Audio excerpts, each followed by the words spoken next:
श्री वक्रतुंड महाकाय सूर्यकोटि समप्रभ निर्विघ्नं कुरु देव सर्वकार्येषु सर्वदा। श्री मंगलमूर्ति। हरे कृष्ण। आज कुछ बात करते हैं भगवंता प्रिया मेरी बिटिया राधिका राजू पंजाला श्रीमती राधिका रानी के परम सखा परम प्रिय यशोमती मैया के कान्हा, नंद के गोपाल, देवी की नंदन, श्री वासुदेव पुत्र कृष्ण के बारे में।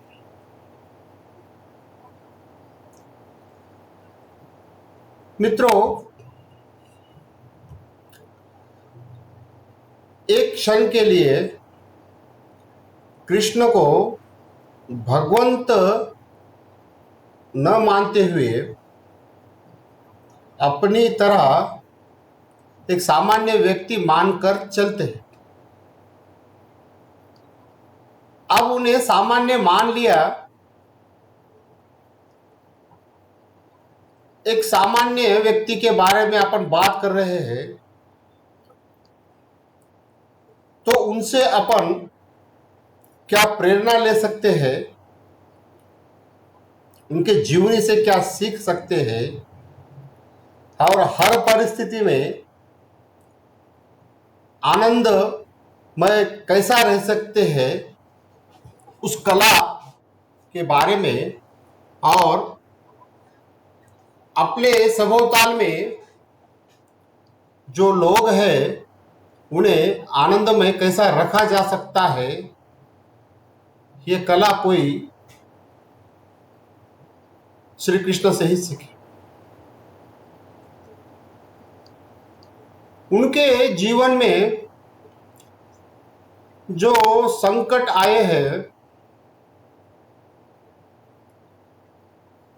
इतने सारे संकट, इतने सारे दुख, इतने सारी तकलीफें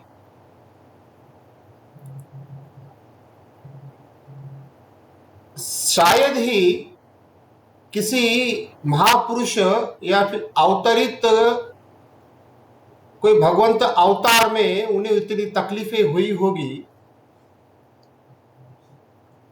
ऐसा मुझे लगता है।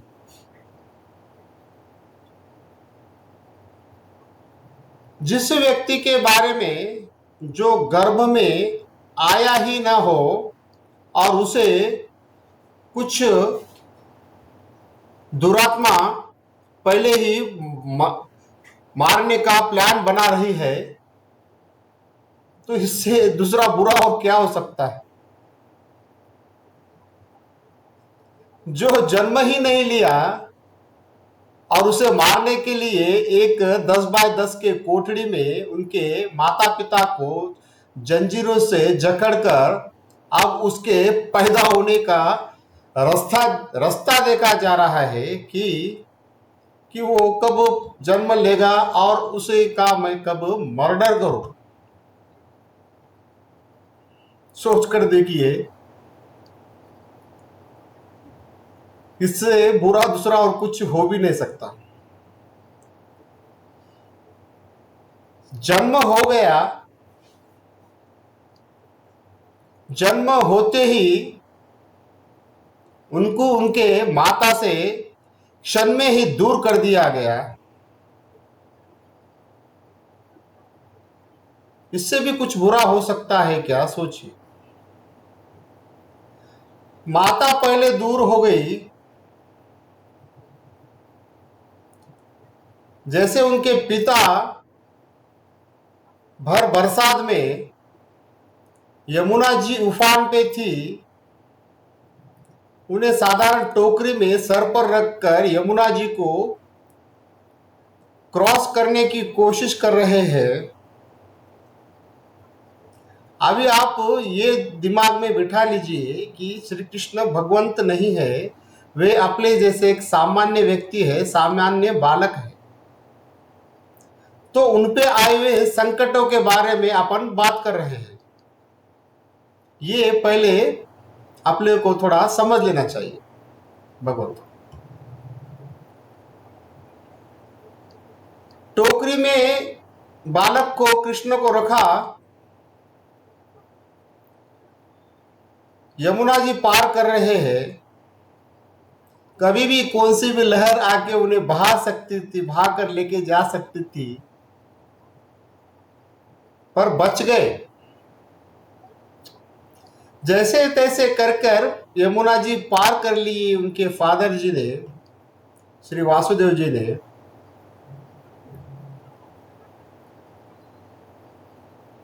कुछ क्षण के बाद ही पिता आश्रय पिता प्रेम से भी उन्हें मुकना पड़ा। उनके पिता छोड़कर चले गए, इससे भी बुरा दूसरा कुछ हो ही नहीं सकता।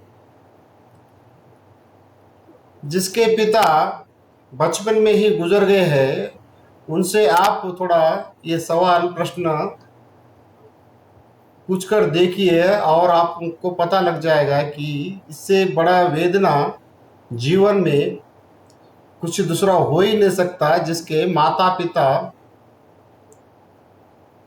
बचपन में ही आपने से दूर हो गए या जिनका देहांत हो गए। कृष्ण पर आते हैं।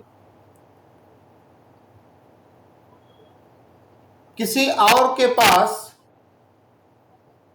मुंह बोली मैया, मुंह बोला बाप के पास उनके गोदी में चले गए। उसके बाद जो घटना होती है, जो छठी पर्व मनाया जाता है उत्तर भारत में, जो राक्षसा आई थी स्त्री रूप में, उनके छठे दिन ही उन्हें उठाकर आसमान में लेके चले गई। कम से कम 5 मंजिलें इतनी हाइट की थी वो राक्षसा। वहां से कोई बालक उन्हें जानबूझकर भी नहीं गिराई। अगर फिसल गई उसके हाथों से तो उस बालक का क्या होता, आप सोच कर देखिए।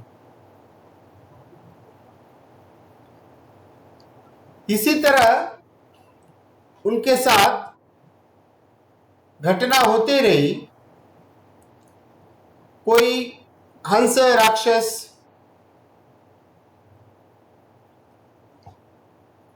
कोई इतर सैनिक उन्हें मारने भेजे गए।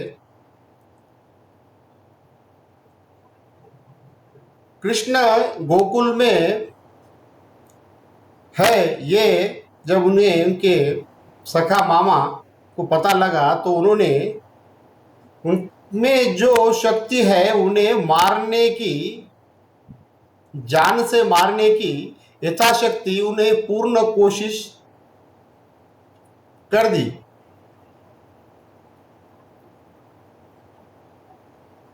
संकट आते रहे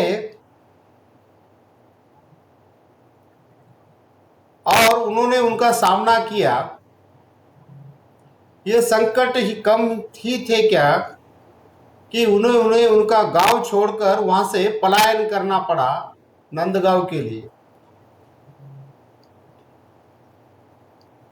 नंदगांव में गए। नंदगांव में उन्होंने लीला की।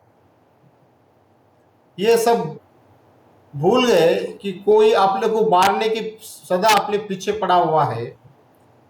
वो स्वतः आनंदित होते गए। माता को मुख में ब्रह्मांड का दर्शन करवाया, बाल सखाओं को आनंदित किया, गो पालन किया, गो सेवा की, मक्खन का आनंद लूटा, आनंद बांटा।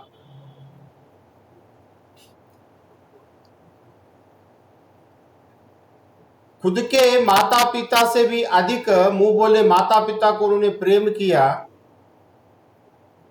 और आजीवन करते ही रहे।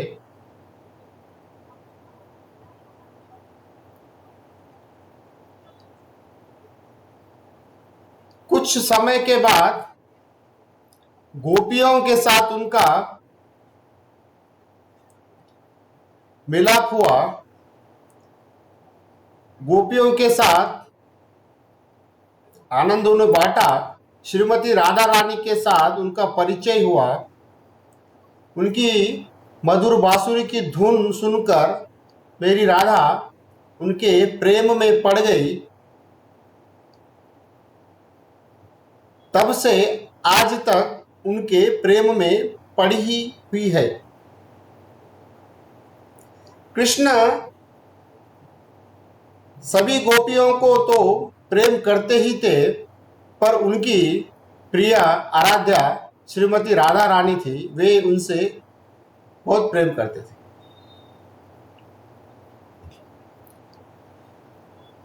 कुछ सुख के, कुछ आनंद के दिन अभी शुरू ही हुए थे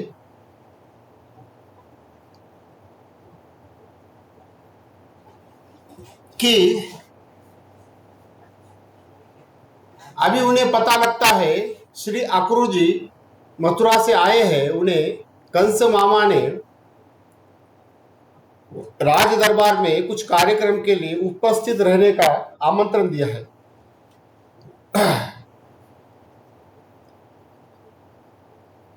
वे जाना नहीं चाहते थे। नंदगांव बरसाना को, वृंदावन को छोड़ के, मेरी राधा को छोड़कर मैं कैसा जाऊं। मेरा यहाँ पर मन लगा हुआ है। मैं गोपियों का हूं, गोपियां मेरी है, मेरी माता है, यहाँ पर मेरे बाबा है, मेरे सखा है, सुदामा जी है। मैं नहीं जाना चाहता।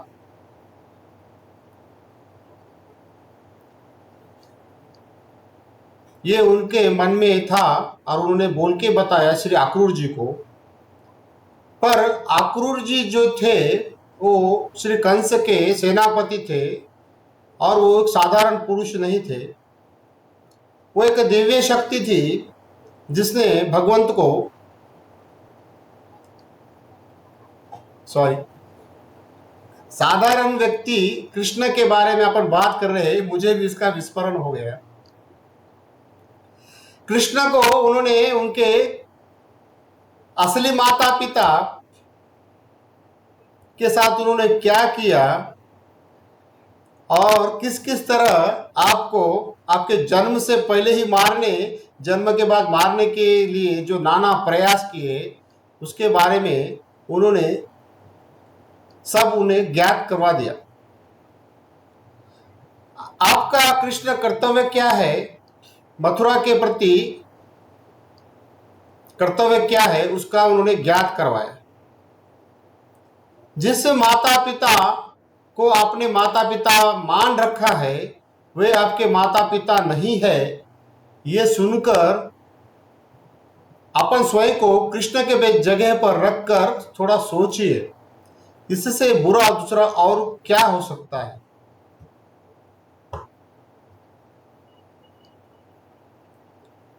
ये तो बहुत गौण बात हो गई कि कृष्ण कहते थे कि मेरी राधा को छोड़ के मैं कैसा जाऊं। ये तो बहुत छोटी बात हो गई उनके सामने, मुझे ऐसा लगता है।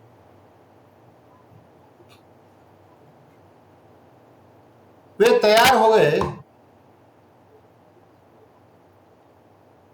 जाने के पहले एक तालाब में, जलाशय में उनकी स्नान कर कर इच्छा हो गई, तो वो शायद तालाब के अंदर गए।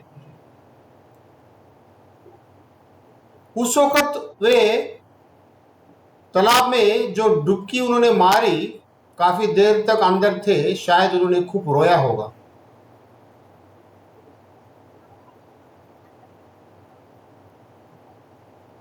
जैसे ऊपर आए, श्री अक्रूर जी के साथ वृंदावन की ओर उन्हें पलटकर देखा भी नहीं, बस आगे की ओर निकल पड़े।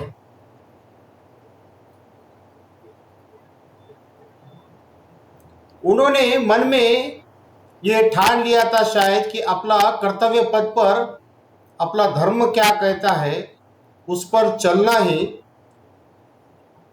उचित है, और जो लोग जो अपने असली माता पिता अपने से क्या आस लगा रखे हैं, उस वही अपना उद्देश्य होना चाहिए। ये समझकर बलराम दाऊ को साथ में लेकर वे आगे की ओर निकल गए।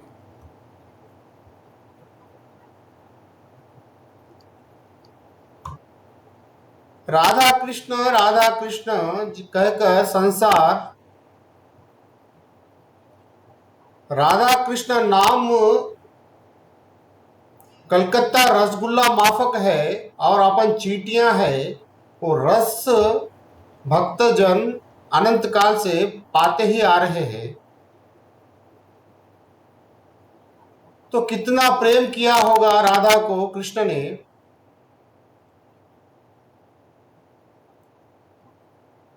उस क्षण के बाद कभी उन्होंने वृंदावन की ओर वे कभी भी नहीं आए।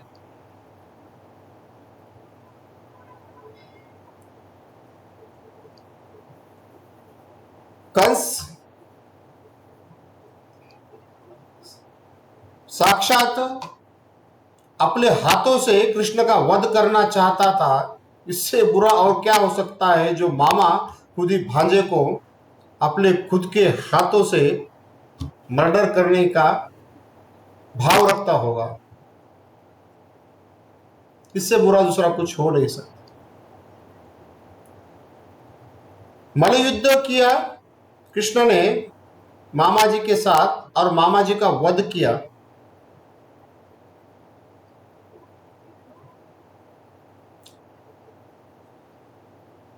अपने माता पिता को, अपने नाना को मुक्त करवाया जेल से, और नाना को राजा राजा की गद्दी बहाल की, और मथुरा में वास करने लगे। अभी तो कहीं कंस वध हो चुका है, अभी तो सुख के दिन आ गए ऐसे समझ ही रहे थे कि रुक्मिणी जी का एक संदेश आता है कि मैं आपसे बहुत प्रेम करती हूँ और आपका मैंने चित्र रेखाटन किया है, और मेरे पिता, मेरे भाई शिशुपाल जी, मेरा रुक्मी नाम था उनका, सॉरी, भाई, वे मेरा ब्याह करना चाह रहे हैं। आप आकर मुझे मेरा वरण कीजिए और मुझे आपके साथ लेके जाइए,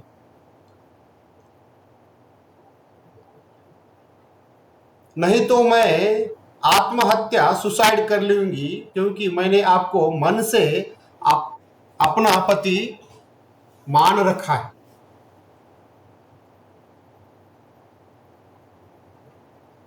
अब इससे भी बुरा क्या हो सकता है।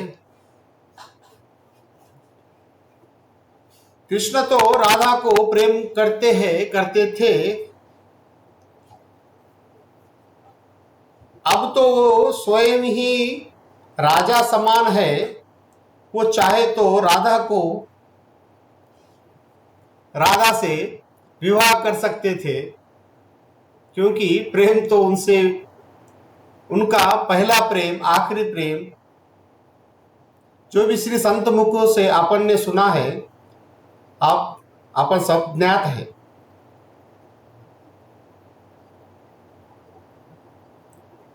ये कितना द्विधा भरा रहा होगा उनके लिए कि कोई एक अनजान लड़की एक पत्र भेज रही है और मैं सुसाइड करने की धमकी दे रही है और मुझे पति मान रखी है, मेरी ब्याह है कल और आप मुझे आज भगा कर लेके जाओ, यानी किडनैप करके लेके जाओ। सोच कर देखिए क्या मनस्थिति रही होंगी कृष्ण की।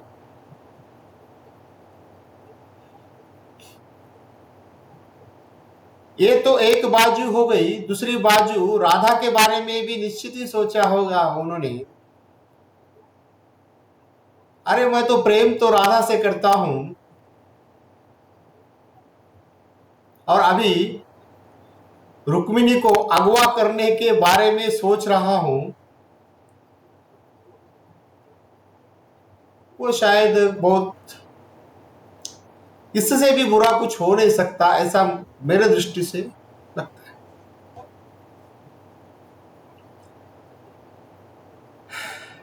रुक्मिणी के लिए गए वे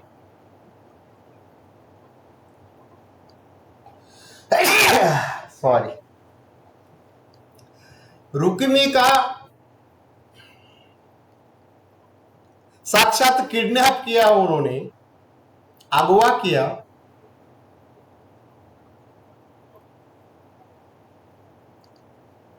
इसमें सहमति तो थी देवी रुक्मिणी की, पर संसार दृष्टि में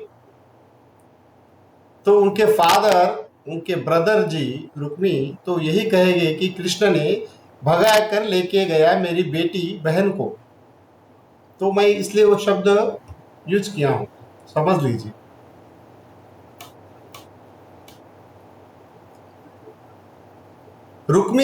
रुक्मी उनके जो भाई थे देवी रुक्मिणी के, उनके साथ उन्होंने युद्ध किया, उनको उन्होंने परास्त किया। इसमें भी उनके प्राण पर संकट बहुत बड़े थे। उनकी भी हत्या की जा सकती थी या आजीवन जेल में उन्हें कैद किया जा सकता था। सोच कर देखिए।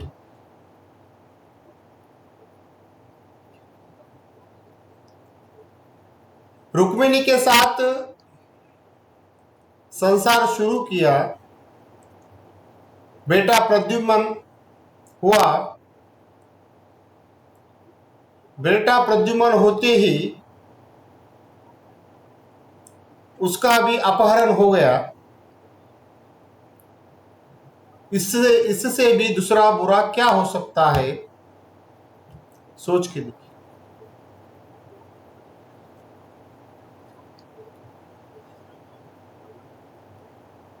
कालांतर से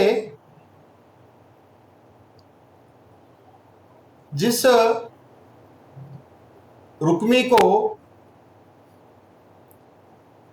को ब्याह किया था, जिस कंस जो मामा थे, उनके सगे संबंधी जरासंध नामक एक राजा था। वो बदले के प्रतिशोध में मथुरा पर बारंबार चढ़ाई कर वो नुकसान पहुंचा था और हर बार परास्त होकर चल जाता था। ऐसा वो वारंवार करते रहता था।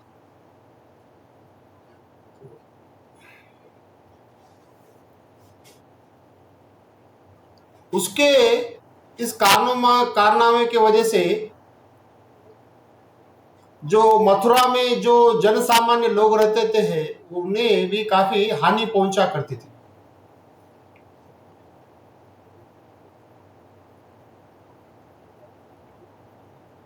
जरासंध को एक बार उन्होंने आने दिया और जानबूझकर या समाज के दृष्टि में वे रण छोड़कर भाग गए। इससे भी बुरा क्या हो सकता है कि अपने को कोई भगोड़ा कहे, रण छोड़ दास कहे।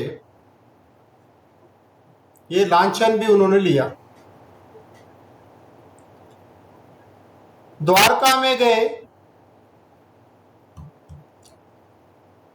द्वारका में अपनी नगरी स्थापन की समुद्र के बीच, द्वारका बेट उसे भी कहा जाता है। वहां पे राज कर रहे थे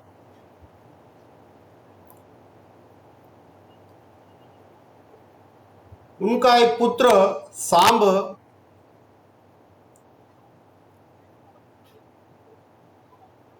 वो कुछ सद्विचारों का एक व्यक्ति नहीं था।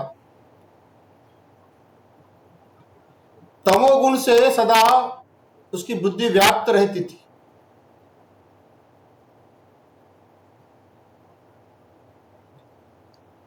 उन्होंने भी काफी कृष्ण को जीवन में परेशान किया।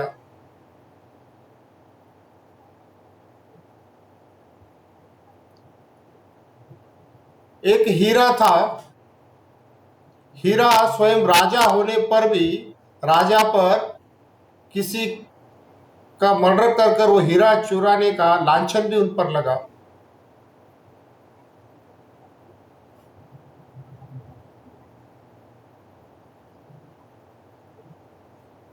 द्वारका में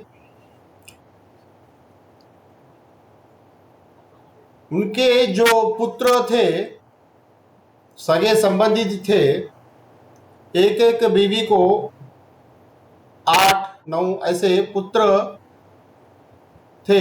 ये सारे जन पता नहीं समय के अनुसार किसी का श्राप समझो,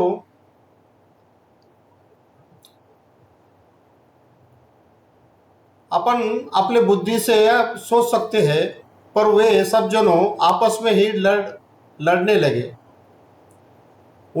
वे मदिरा के पास चले गए, मदिरा पान करते थे, कर कर आपस में लड़ने ही लगे और आपस में ही बैर कर कर एक दूसरे को मारने लगे। ये साक्षात कृष्ण के सामने होता रहा। इससे भी बुरा दूसरा और क्या हो सकता है।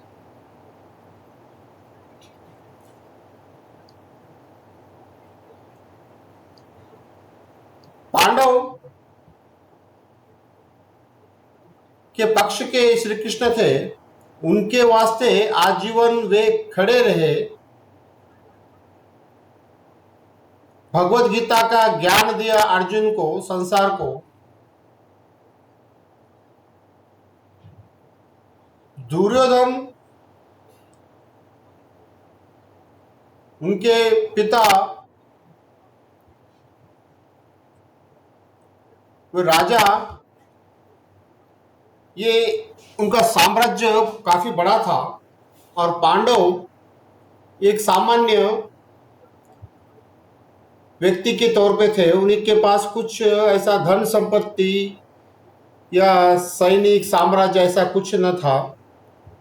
फिर भी श्री कृष्ण ने पांडवों का पक्ष चुना, क्योंकि वो धर्म के रास्ते पे थे और दुर्योधन अधर्मी था।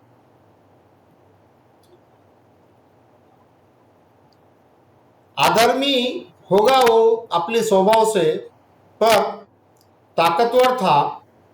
वो चाहे तो कृष्ण को कभी भी मरवा सकता था, मार सकता था। इसके सदा चांसेस बने रहते थे। इससे भी बुरा दूसरा क्या हो सकता है, क्योंकि श्री कृष्ण का डायरेक्ट दुर्योधन के साथ कोई शत्रुता नहीं थी।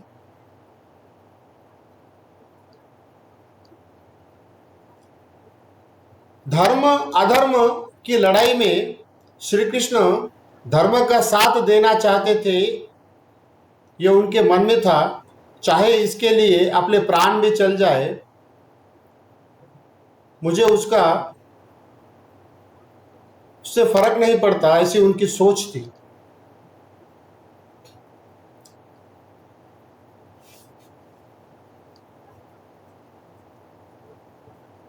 महाभारत युद्ध तक 18 दिन जो युद्ध चला, वो अर्जुन के सिर्फ सारथी नामक रहे। दो चार घोड़े सामने, पीछे रथ, और उसको हाँकने वाला ड्राइवर यानी सारथी, और उसको वहन करने वाला योद्धा अर्जुन। सारथी को डायरेक्शन कैसा दिया जा सकता है, आपको मैं थोड़ा बताता हूं इसके बारे में। मित्रों, जो रथ पे चढ़ा हुआ है व्यक्ति है, और सारथी जो बैठा हुआ होता है, ड्राइवर,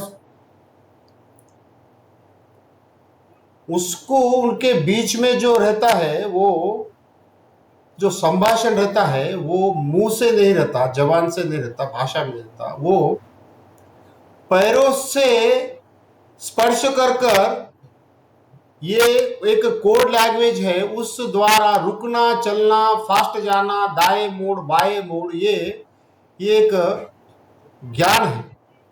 यानी श्री कृष्ण अर्जुन का नित्य चरण स्पर्श वो सहते होंगे।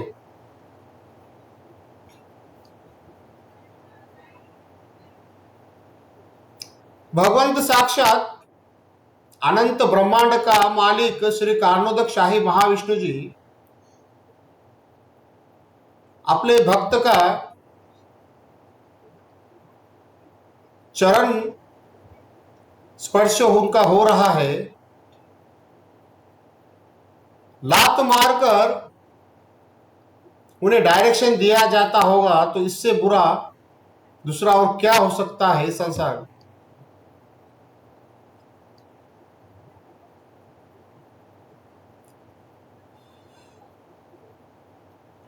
ठीक है, अधर्म पर धर्म की जीत हुई,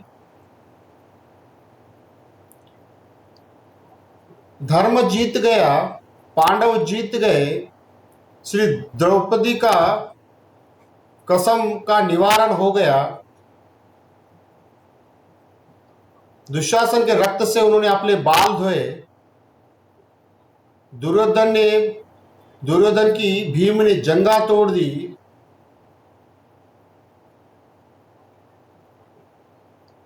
दुर्योधन समाप्त हो गया, सब तरफ खुशहाली, आनंद ही आनंद हो गया। पर मित्रों, इस बीच में एक बहुत बड़ा दुखद घटना घटी, तो वो ये है कि श्रीमती गांधारी, जो दुर्योधन की मां थी, उन्होंने श्री कृष्ण को श्राप दे दिया। श्राप,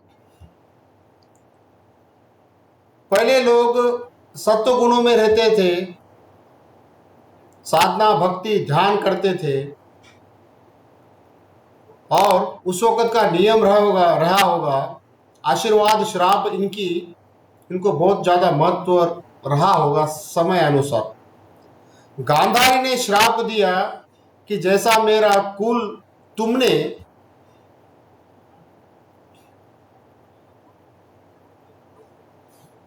मैंने सुना है कृष्ण, और ये मानती भी हूं, मैं ये जानती भी हूं कि तुम कृष्ण साक्षात भगवान हो, भगवान रहकर भी तुम ये युद्ध रुकवा सकते थे, पर तुमने रुकाया नहीं, और मेरे सभी 100 पुत्रों का हत्या करवा दी तुमने। इसका जवाबदार मैं एकमात्र तुम्हें ही पकड़ती हूं, और मैं तुम्हें श्राप देती हूं कि जैसा मेरा कुल नष्ट हो गया, उसी प्रकार तुम्हारा कुल आपस में ही लड़कर नष्ट हो जाए। पर यह श्रीमती गांधारी जी भूल गई थी कि दुर्योधन के पास वे प्रस्ताव लेकर गए थे पूर्व में, कि उन्होंने उनसे विनती की थी, प्रार्थना की थी दुर्योधन से, शकुनी मामा से, कि आप भले ही युधिष्ठिर को आधा राज्य मत दीजिए, जो उसका हक है, क्योंकि युधिष्ठिर के ही जो पिता थे पांडु पुत्र, वे ही राजा थे। उन्होंने ही, उनके देहांत के बाद ही ऑटोमेटिकली इन्हें मिल गया था। एक्चुअली में पांडु जी का ही था राज्य। श्री कृष्ण ने कहा, भले ही तुम आधा राज्य मत दो दुर्योधन मामा, कंस मामा, शकुनी मामा, पर एक धर्म की बात कहता हूं, आप 5 भाई हैं पांडव, 5 भाइयों को 5 गांव दे दीजिए, ताकि वे अपना रोजगार, रोजनिशी उदर निर्वाह कर सके आनंद पूर्वक। मैं उन्हें समझा देता हूं और इस पर राजी कर लेता हूं। ये कितनी बड़ी बात उन्होंने कही थी, सोचिए। पर दुर्योधन तो दुर्योधन थे। उनका नाम दुर्योधन नहीं था, उनका नाम सुयोधन था। पर उनके कर्म ही ऐसे बनते गए तो उन्हें दुर्योधन ही कहाकर संबोधा गया। दुर्योधन ने कहा कि कृष्ण,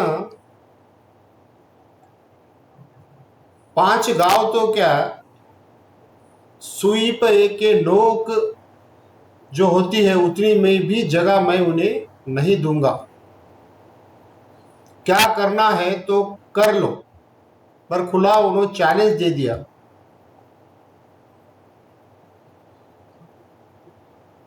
तब जाके अंतिम प्रयास के बाद में कृष्ण दुर्योधन की जो बात थी, वचन थे, वो पांडवों में उन्होंने कह दी। और उसके बाद ये महाभारत युद्ध के बारे में महाभारत युद्ध हुआ। तो मेरा कहना है कि श्रीमती जी गांधारी जो थी दुर्योधन की मां, तो शायद उसे इस घटना के बारे में पता नहीं रहा होगा क्या, या उन्हें कुछ सुना नहीं क्या। जो उनके पति स्वयं राजा थे, उन्होंने ये बताया नहीं होगा क्या। बताया होगा तो फिर उन्होंने ये श्राप क्यों दिया, और कौन सा मार्ग वो चाहती थी कि श्री कृष्ण ये युद्ध रुकवा दे। सुई इतनी जगह भी देने को स्वयं का बेटा तैयार नहीं था।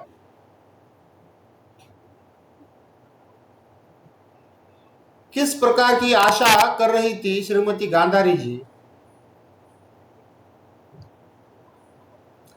मेरे समझ के परे है।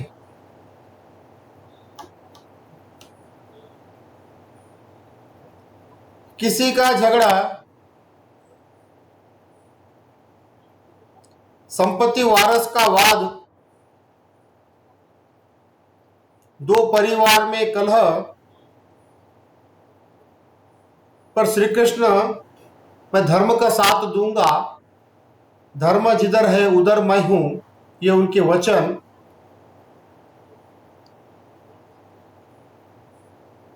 नाश जिसका होना था हो गया, जिसको राज मिलना था उसे मिल गया।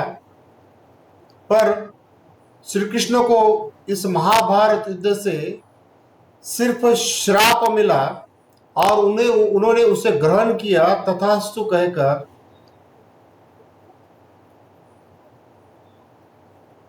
इससे दूसरा बुरा और कुछ भी नहीं हो सकता।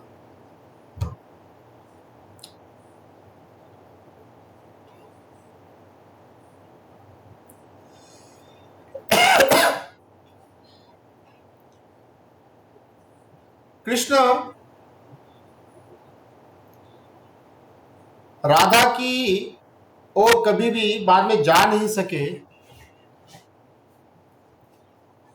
जब उन्हें पता लगा कि राधा अंतिम सांस ले रही है और उन्होंने बुलावा भेजा है मुझे कि कृष्ण एक बार आ जाइए मिलने के लिए, तो कृष्ण गए। जिसे वे अति प्रेम करते थे,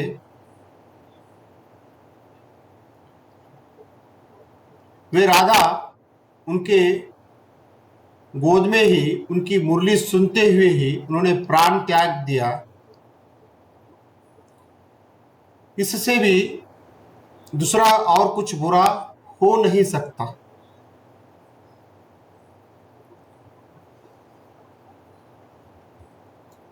भले ही कृष्ण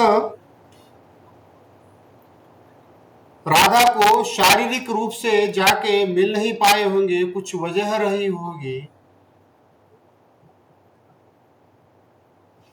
पर मन से सदा वो राधा का ही ध्यान करते थे, स्मरण करते थे, रोया करते थे, ये उल्लेख मिलता है।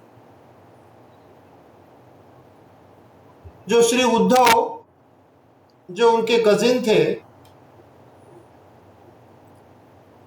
साक्षात ब्रह्म देवता ही मनुष्य रूप में थे, ज्ञानी पुरुष थे, पंडित थे। उन्हें प्रेम विषय ये बिल्कुल पसंद नहीं था। प्रेम कोई किससे किस लिए करता है ये उनकी समझ नहीं थी। उन्होंने एक प्रश्न किया कृष्ण से कि हे कृष्ण, तुम रोज सवेरे ब्रह्म मुहूर्त में उठकर तुम ध्यान करते हो, किसका ध्यान करते हो जब तुम सोता ही इस अनंत ब्रह्मांड के स्वामी हो।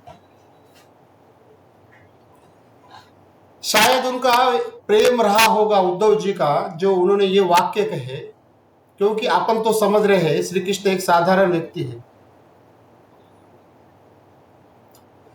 तब कृष्ण ने कहा, हे उद्धव, मैं ध्यान मेरी प्रिया जो राधा, जिसे मैंने वृंदावन में छोड़ आया हूं 87 साल पहले,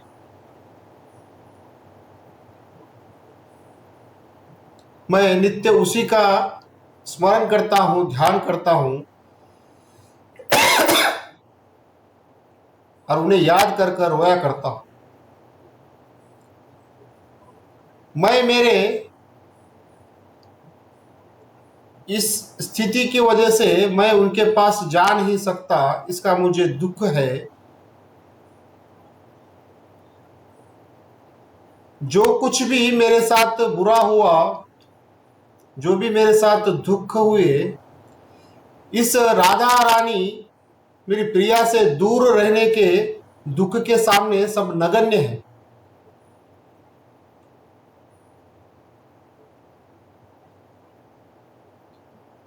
मैं चाहकर भी उनके पास जा नहीं सकता, वे मेरे पास आ नहीं सकती, क्योंकि वो संसार के बंधनों में बंध चुकी है।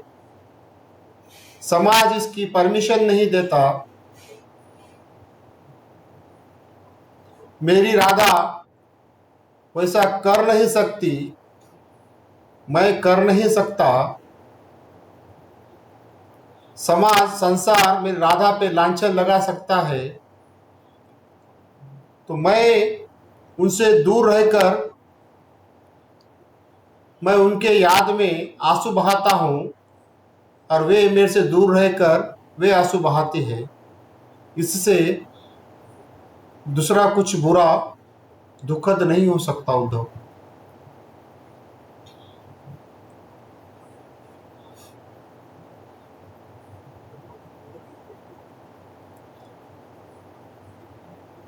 कृष्ण को अपन पहले ही संबोधित किया है कि वे एक सामान्य व्यक्ति है अपनी तरह। भगवंत उन्हें कुछ देर के लिए मत मानिए, पर आप उन्हें एक सच्चा पुत्र, जो उन्हें जैसा ज्ञात हुआ कि पुत्र का कर्तव्य क्या है, अपना कर्म अपन क्या करना चाहिए, क्या धर्म है, तब उन्होंने एक क्षण के लिए भी जो अपने स्वतः जो अपने माता पिता समझ रहे थे, एक क्षण में उन्हें बाजू में रखकर वो आगे चले गए। सच्चा पुत्र मैं उनमें देखता हूं, एक सच्चा मित्र देखता हूं।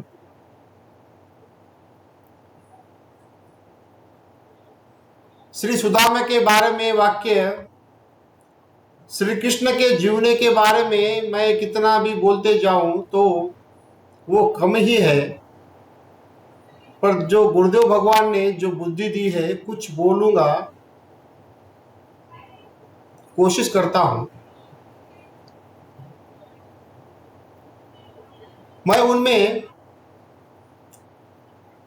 एक गुरु भी देखता हूं, जो अर्जुन को और इस संसार को अपने गुरुवाणी अमृतवाणी से उन्हें नवाजा है। एक सच्चा प्रेमी जो आजीवन शारीरिक रूप से उनसे दूर रहकर भी उन्हें वे प्रेम करते थे, उनके दूरी में आंसू बहा बहा करते थे। एक सच्चा प्रेमी, एक सच्चा योद्धा,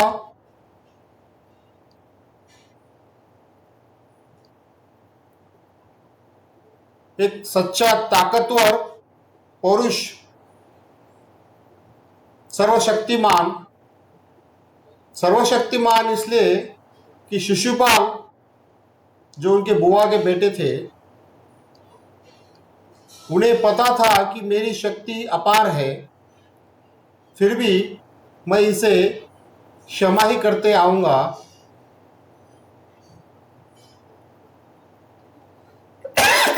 एक मर्यादा के बाद में उन्होंने उनका वध किया, शिशुपाल का।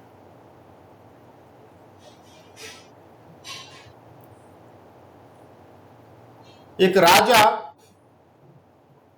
प्रामाणिक राजा जो अपने जन को अच्छी तरह प्रेम करता हो, उनकी सुख सुविधा के बारे में ध्यान रखता हो, ये सच्चा गोपालक जो गो से प्रेम करता हो, गो माता को प्रेम करता हो, एक आनंद मूर्ति श्री सच्चिदानंद जो स्वयं आनंदित रहते हुए अपने में से स्वयं आनंद प्रकाशित करता हो नित्य।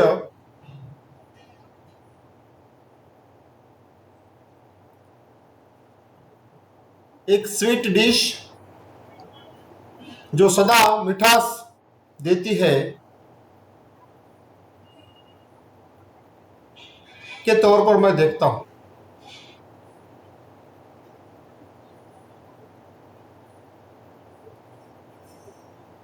श्री कृष्ण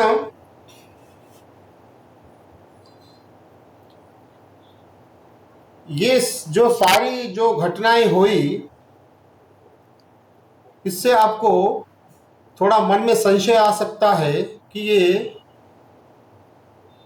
जो आप कह रहे हो कि श्री कृष्ण सामान्य है, अपनी तरह सामान्य नहीं है, ये आप भी जान लिया होगा, क्योंकि ये साधारण व्यक्ति हम तुम जैसे ऐसा जीवन नहीं जी सकते। ये तो कोई असाधारण व्यक्ति मत ही है जो इस धरातला पर अपने को कुछ सिखाने के वास्ते आई थी।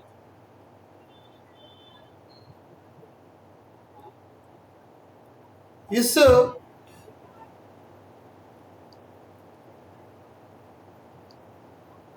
कि मैं कुछ दिव्य शक्ति हूं, ये हर कोई समझ ना ले। शायद उन्होंने अपना देह भी एक साधारण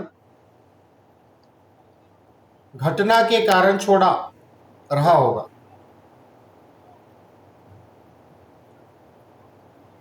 एक जरा नामक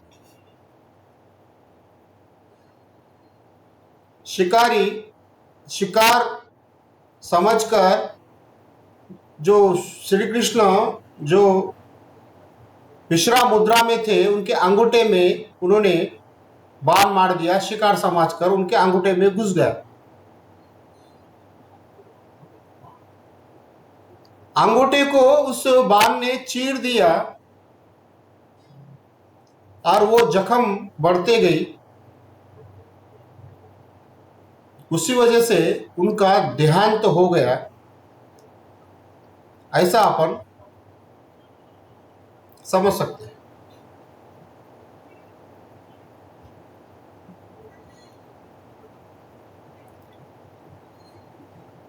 श्री कृष्ण से जीवन से अपन ये प्रेरणा ले सकते हैं कि चाहे जैसी भी परिस्थिति हो, अपन कभी भी हारना नहीं चाहिए। उस परिस्थिति का मुकाबला करना चाहिए। जहां पर हाथ जोड़ने चाहिए वहां हाथ जोड़ना चाहिए, जहां पे हाथ उठाना चाहिए तो वहां हाथ उठाना चाहिए। युद्ध रणभूमि में वीर की तरह युद्ध करना भी चाहिए और जरूरत पड़ी तो भागना भी चाहिए। प्रेम कैसा किया जा सकता है उनसे प्रेरणा ले सकते हैं अपन।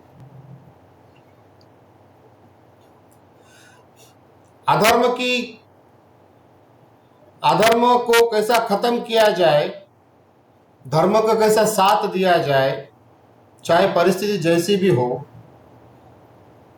ये सीख सकते हैं।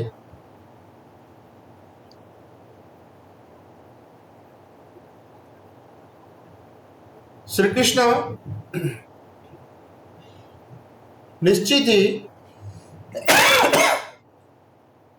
साधारण व्यक्ति नहीं थे। ये तो मैं मानता भी हूं, जानता भी हूं। पर आपके सामने भगवंत भगवंत कहकर बार बार संबोधन किया तो उनके जीवन जो है उसके बारे में प्रखर प्रकाश कैसा डाल सकते। निश्चित ही वो अनंत ब्रह्मांड के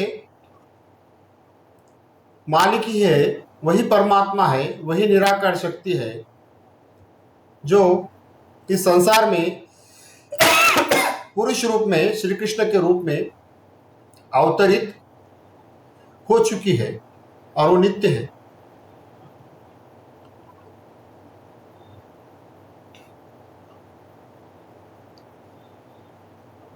तो वही शक्ति ने हमें एक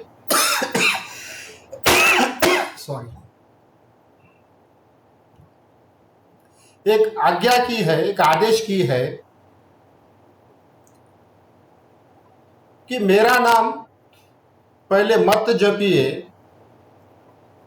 मेरी आराधना करो या मत करो, साधना करो या मत करो, मेरी पूजा करो या मत करो, मेरी राधा का नाम सदा जप कीजिए, उन्हें नमस्कार कीजिए, उन्हें प्रणाम कीजिए।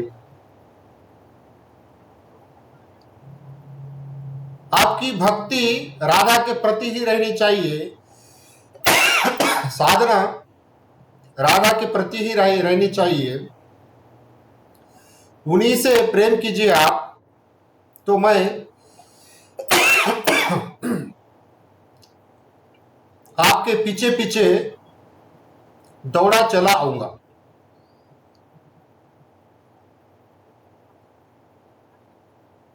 तो आप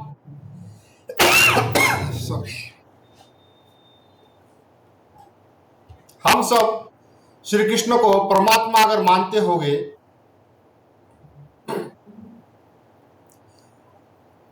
उनके वचन को मानते होंगे तो उन्होंने जैसा आदेश किया है अपने लिए तो वो भी अपन मानना चाहिए। मैं स्वयं तो मान रखा हूं और उन्होंने जो मार्ग बताया है वही मार्ग अपना चुका हूं। मैं नित्य राधा नाम ही जप करता हूं। मेरी आराध्या श्रीमती राधा रानी ही है, और मैं जो कुछ भी करता हूं उन्हीं के लिए करता हूं, उन्हीं के लिए सोचता हूं, उन्हीं के लिए बोलता हूं। मैंने श्री कृष्ण के वचन पकड़ रखे हैं। आप भी राधा नाम जप कीजिए निरंतर, तो श्री कृष्ण वो स्वयं ही आ जाएंगे आपके लिए। आपने जो कुछ भी सुना, ये मेरे श्री जगत गुरुत्तम श्री कृपालु जी महाराज के वचन है, और मेरी राधिका राजू पंजाला बोल रही है। मेरा इसमें अंश मात्र भी योगदान नहीं है। कुछ अच्छा लगा तो ले लीजिएगा। हरे कृष्ण।